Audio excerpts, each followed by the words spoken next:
Hey guys, it's Naomi the Goddess, and I wanted to start this YouTube channel because a lot of people have been asking me to do it.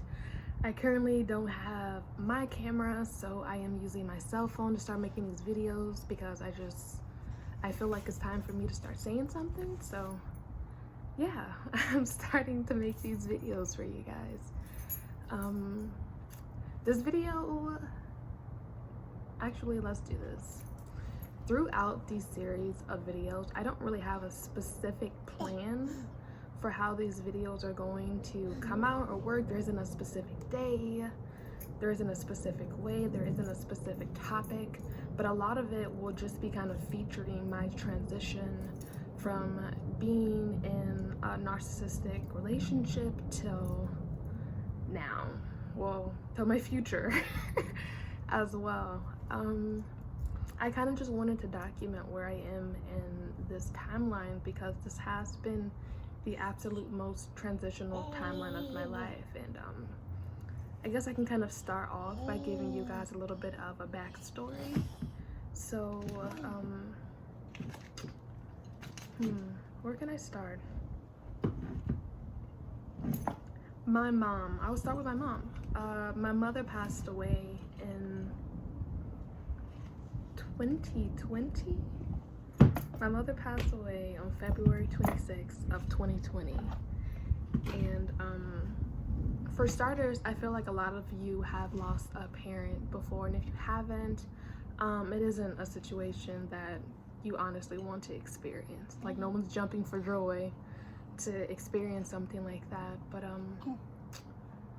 my mom was one of my best friends. Like, I could really talk to my mom despite we had a really rough situation in the beginning. I feel like any mother and daughter at some point have a little bit of a tug and pull situation because you believe you're both queens. But my mom, she was amazing. She was crazy and she was fun and she was driven. She was always focused. She always made sure that she had for me and my brother. That's one thing I know about my mom. And my mom, towards the end of her life, she was very forgiving. She was very loving to even her enemies. And at the time, I didn't really understand why I would really fight her on the way that she would forgive and love so easily after just terrible situations would happen. And you know, after the years have passed, it's 2022 now, you know, she's continues to be a guide and a mentor in my life. So after that, I definitely went through a huge transition, just realizing that now I'm going to be the matriarch. I don't have a mother to look to be like, hey, can you help me out with this advice? And I guess as I've grown through that, I've also realized there are a lot of other things that I won't have a mom for. Like, I won't have her for my wedding. Like, I won't have her for my first baby. She never got to meet my son. You know, she won't meet my future husband. I won't get to take her on vacation. You know, I won't have those experiences with her. And I think that was the hardest part for me. Yeah, I feel like this whole video is supposed to be like why I left my narcissist relationship, and I'm making it all about my mom. So I guess I guess this video will be about my mom instead, and what it feels like to lose a parent. Yeah, it was really heartbreaking. My mother passed away from a glioblastoma brain tumor. So the way that she passed was very slow and very painful to watch, and me and my family were there the whole time, holding her hand and rooting her on, giving her love throughout the whole process. But it was a lot of sleepless nights. It was a lot of changing her, praying over her, you know, entertaining her when we could. Still towards the end, she had so much life, so much hope in her eyes, and so much love for all of us. I think that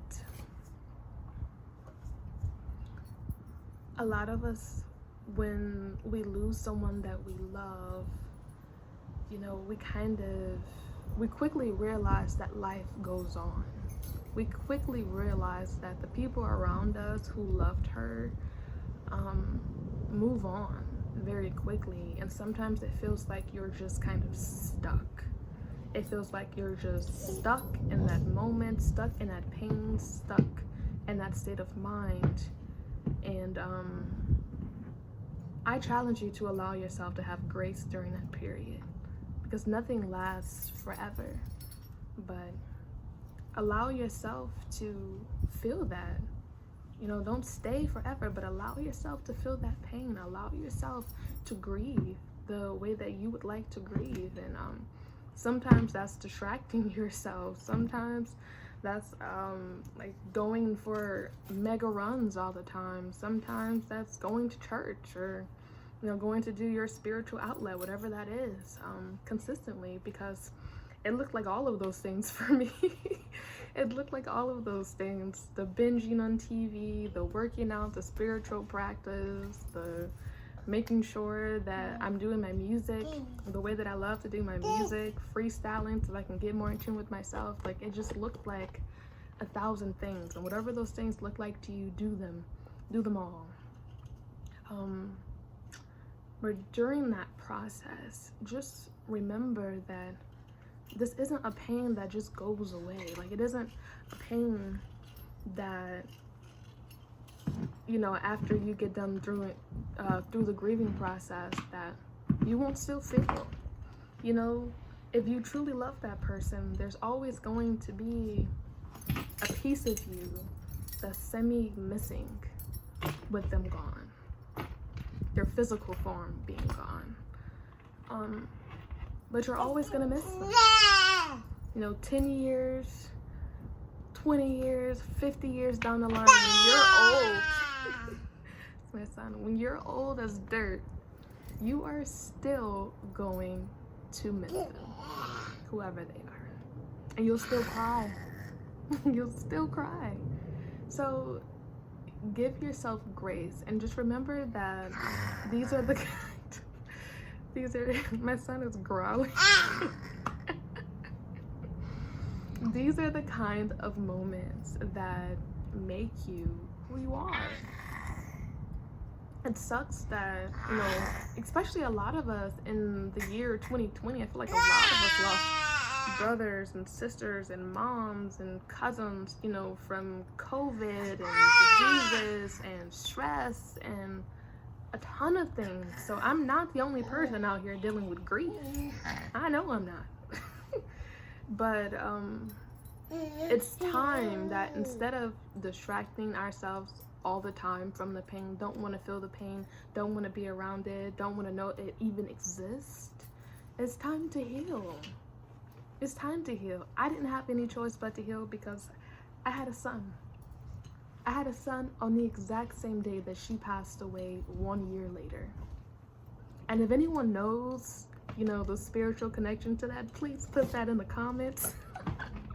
Because it's still like, it's still mind-boggling to think that my son was born on the exact same day that she passed away. On the exact same day. It still blows my mind. So if you guys have any information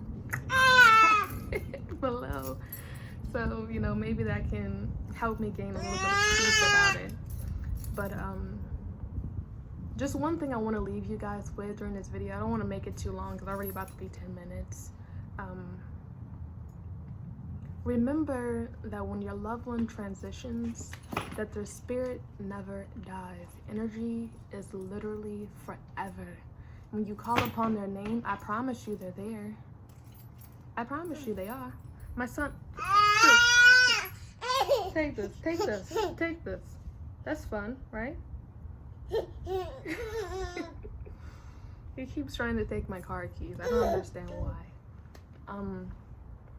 I want you to remember that energy never dies. Energy is forever. And whenever you call upon them, whenever you start to cry the most, whenever you really, like, you're really missing them, that's when they're the closest. That's when they're right next to you, holding you. And you cry because you feel that. You remember their essence and you feel that. That's why you cry, because they're right next to you. So remember that. Even when you think that you're alone, you're never alone. I love you guys. Ashe.